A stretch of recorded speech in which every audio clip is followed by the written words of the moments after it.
Hello and welcome back to Emory Board Productions. We're going to continue with elementary math, in this case addition, and our action language, and hope that we can train ourselves to use action language, knowing that if we continue to consistently use this language, the concepts of addition, subtraction, multiplication, division, and even going on into that same operational terminology on fractions will help us. We're also going to introduce a manipulative. We use manipulatives every day. We may as well use them while we're learning to do math as well.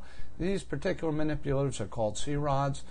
They can be used for both concrete manipulation and representative. We'll get into that some other time. But what's the reason that we need to use manipulatives like this with some students? It's particularly in order to drive home lasting relevance of the number answers that they get. Lasting relevance would be called lasting equivalence in an academic setting. We'll think of it as how do kids make the numbers and the solutions they find relative to the real world. Bill Cosby had an old skit I used to enjoy, and he used to start off by saying, yeah, 2 and 2 is 4. Yeah, that's okay, great, school is great. 2 and 2 is 4, come home dancing and singing. 2 and 2 is 4. What's a 4? And it's important that the kids get that concept early on. Many of them can count to 100, and many of them beyond that. But it's what is the importance, the relative meaning of that 4. With C-rods, we use something called Rorange. It's the whole totality of the C-rods. They add up to 10. The largest one is 10. They break down in units of 10. It'll help kids not only with an American numbers unit, but also the metric units as they go on, because they are definitely in a base 10 relevant meaning scale. Let's get right on to a math story, if you will. Divers in Maui take tourists on a morning 2-tank dive.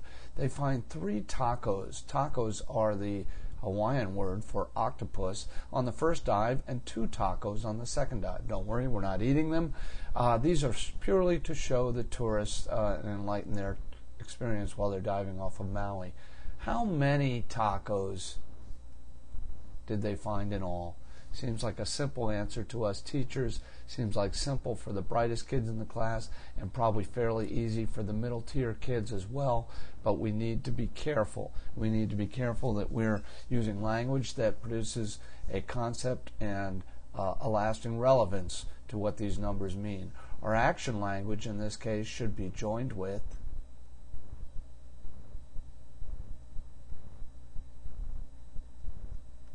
the math sentence itself is simply going to be 3 plus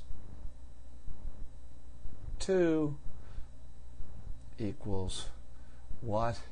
And the open number sentence, and I would suggest using 3 joined with 2 is or equals. The solution most undoubtedly is 5, but the unit meaning is taco.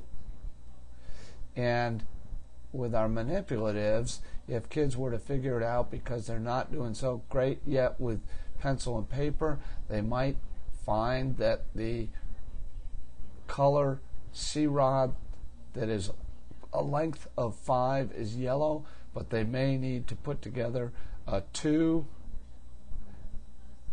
and a 3, which would be a light green and a red, and then find that track that is the same length of that, which is the yellow or the 5.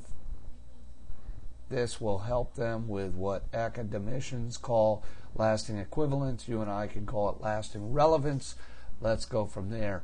Welcome, and thank you for tuning in again to Emory Board Productions Elementary Math using action language. Let's introduce manipulatives.